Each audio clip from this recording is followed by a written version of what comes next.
it's a real honour, I think a real moment in time for us as an organisation having this kind of debate about MOOCs and the future of education and learning. We've also got a fantastic range of brilliant minds and thinkers and practitioners and doers around the table. It looks a little bit like the United Nations here. Shouldn't be so formal, but we're absolutely delighted to have you here this evening for this event. I'm going to lead over to Anant to talk about his developments of, I think, one of the most innovative programs in education globally, to share his views with us. We're massively grateful to have you here, Anant, this evening, and thank you very much. Oh, thanks. So maybe I'll start by talking very briefly about what edX is and where we're headed, just to sort of give you at least some baseline to ask questions. So edX is an online learning destination, and our mission is to dramatically increase access to learning and education for students all over the world, while at the same time to improve campus education, to improve the way we teach on campuses, and also to do research on learning, and I'll talk about all of these three things. You know, it's funny when you look back to education through the centuries, everything around us has changed. So let's take, pick transportation, for example.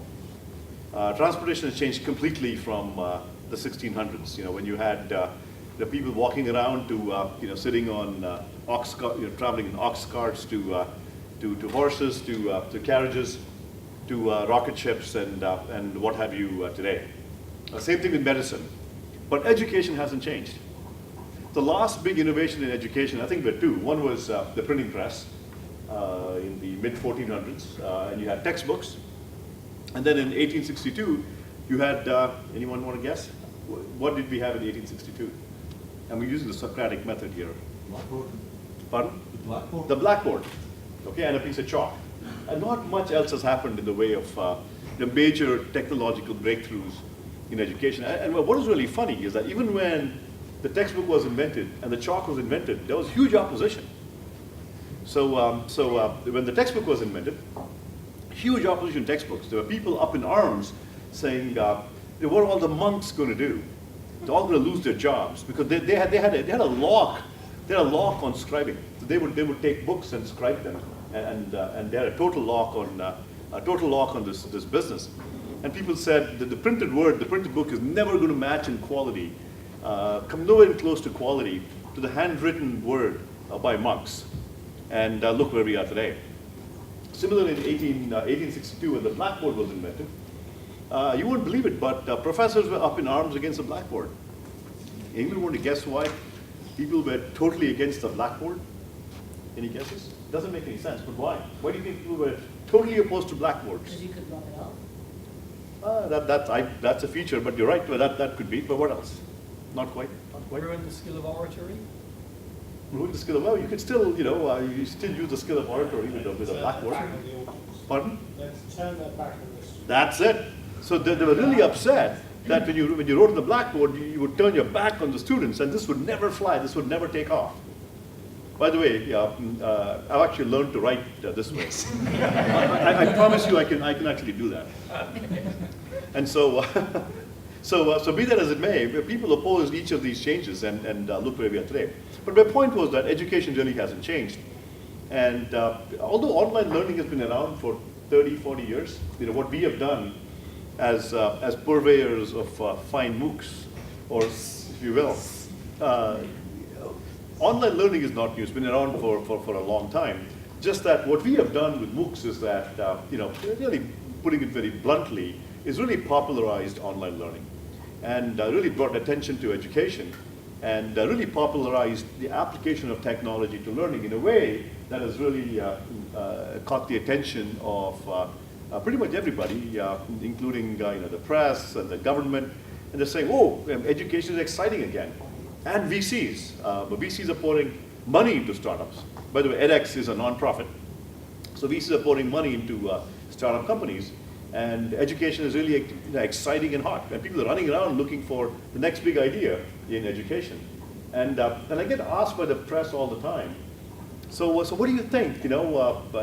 Is this being hyped too much? I said, absolutely, MOOCs are being hyped too much, and I think it's a good thing. So they said, what do you mean? I said, if there's one, you have to hype something. And if you have to hype something, why not hype education? Heck, even our ministers are talking about education and saying we should do something about schools and colleges. Isn't that a good thing? And so if MOOCs have done that, at the very least, I think we've done a good thing. edX is a nonprofit. We were founded out of MIT and Harvard with a $60 million investment. We have some of the world's best universities as our partners that offer courses on edX. Universities like Harvard and MIT, Berkeley, Tsinghua from China, IIT Bombay, Hong Kong University, and Peking University, and others. So they offer courses on edX, and we have about 1.8 million learners from every country in the world on our platform right now. We have about 130 odd courses in topics ranging from every topic: business, law, humanities, sciences, math, physics, business, medicine, public health, name it, and there are courses in that area. So learners can come and take these courses online, and these courses are called MOOCs. They're massive because lots of people take them. So when I offered the first course on edX about 2 years and a few months ago, without any marketing dollars, 155,000 students from 162 countries signed up to take this extremely MIT hard course where we advertise honestly differential equations and complex analysis as prerequisites. And so 155, in case you begin to wonder, 155,000 is a big number. That number was bigger than the total number of alumni out of MIT in its 150-year history. So it did catch people's attention. Even now, as courses are taught, there's a Introduction to Computer Science course from Harvard. It attracted 180,000 students. It launched 2 weeks ago. For universities that offer lectures, what's the common length of lectures in the UK? 2 hours? Sometimes it's an hour, hour and a half, 2 hours. So researchers did a study on edX looking at video lengths and student engagement. And so he looked at videos ranging from 2 minutes in length to an hour and a half. And what he found was that the maximum engagement was at 6 minutes. So 6-minute videos were the most engaging. And what was amazing was once the videos got longer than 6 minutes, my prediction was that it's going to saturate, and people would watch maybe a 40-minute or 50-minute video for 20 minutes. But no, as videos got longer, the engagement fell. So for 40-minute videos, students were watching them for 2 minutes. So it just tanked. And so again, it goes to how you could have shorter videos, but interleave the videos with interactive exercises or online labs to engage the students, so that just not forcing them to sit and listen to something in a passive way. So we are learning quite a bit with the research as well. So the future looks very exciting.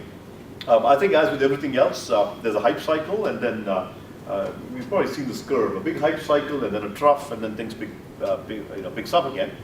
And so right now, the world claims that we're in a trough where people are lambasting MOOCs. In the first year they said MOOCs would solve all the world's problems, including cancer, the water crisis, energy, and so on. And now they discovered it's merely good for education. And so we're in this trough right now. But the good news is that we see now we still see great potential, and both for improving quality, increasing access, and doing research on how students learn. The students still flock to MOOCs. As I said, we are at 1.8 million learners from all over the world. We're a nonprofit. One other thing that edX did, so there's a number of for-profit MOOC providers, like, for example, the one in the UK that's quite popular is FutureLearn. And one of the things edX did as a nonprofit was we made a platform available as open source. The for-profit providers have proprietary platforms. It's their own platform. They won't give the platform to you. Go to openedx.org. You can download all our code for free. And we gave that away about 6 months ago. And since then, we've seen many national adoptions. So China adopted OpenEdX, and Tsinghua, along with the Ministry of Education, launched a Chinese national platform. Similarly, France did the same thing. So frankly, France has been pretty cutting edge on this. They were one of the earliest adopters of massive online education at a national level. And their Ministry of Education launched FUN, France Université Numérique, using Open edX. Queen Rania from Jordan launched EdRock, which is a Middle East platform using Open edX. Japan launched JMOOC, which is again a Japan national platform using Open edX. And 6 to 7 other nations are in the works in doing the same thing as we discussed this with them. So this is really, as we open source the platform, and people can freely use the platform, there seems to be a lot of interest in creating national infrastructures so that those universities that don't have access to coming board edX or one of the for-profit platforms can just take this national infrastructure and create courses and use that for their general population. The whole millennial generation that is so comfortable, texting and tweeting and WhatsApping and Snapchatting and emailing and Facebooking and so on. And that generation is so comfortable, watching videos and asking questions online. It's changing the way people do things. It's changing what people do. It's changing the access. It's energy efficient. It's green. It costs little. And you're not taking up valuable real estate. It's probably one of the breaks that's happening in the UK in the university sector is they look at MOOCs and say, I don't understand how this works with my existing model. All it will do is abstract students, abstract revenue. It's outward focused. Yeah, whereas you feel that the real opportunity is saying, okay, what if I were to reimagine a university in the digital age? What would it look like? And then the MOOC is at the heart of the physical organisation, and it becomes an easy thing to make massive. As educators, we should recognize where technology is today. We should recognize cultural, modern, cultural mores and norms, and try to match our pedagogy going ahead to ways in which it will appeal the most to students. I've liked the way the MOOC world has exploded out of HE. Up into corporate learning, so you have Adidas, SAP and Google and all sorts of people doing MOOCs there, that's interesting. But also downwards and sideways into further education, vocational learning. And I have a funny feeling that the big prize here might not be HE. We've had a lot of experience of going into schools in the UK and have seen the fear of many teachers in doing something, A, which they don't yet know about, and B, the fear of the children learning faster than they do and asking them questions to which they don't know the answer. So I think, I fear that there may be quite a strong backlash within at the school level. I'm really excited about that edge where teaching and learning are synonymous, where you don't really, it's really difficult to distinguish between the two. And in a fantastic lesson you see it with the blended learning, with those opportunities where children and parents are engaging in that learning process. We're seeing some phenomenal results. How do we get over this barrier of interaction and engagement when the only people that can really interact with one another are learners on a similar level, and there's no number of teachers that can support these grand numbers that we're seeing of tens or hundreds of thousands of learners? And it feels like a big sticking point and a challenge for MOOCs to be able to mature so that learners can be supported. So where next for MOOCs? Today, kids are born with keyboards, pinned to their fingers. So I think it'll start from kindergarten and go all the way to, I call it continuous learning. Why stop learning when you graduate from college? Learn continuously forever. And so I think it's all the way through.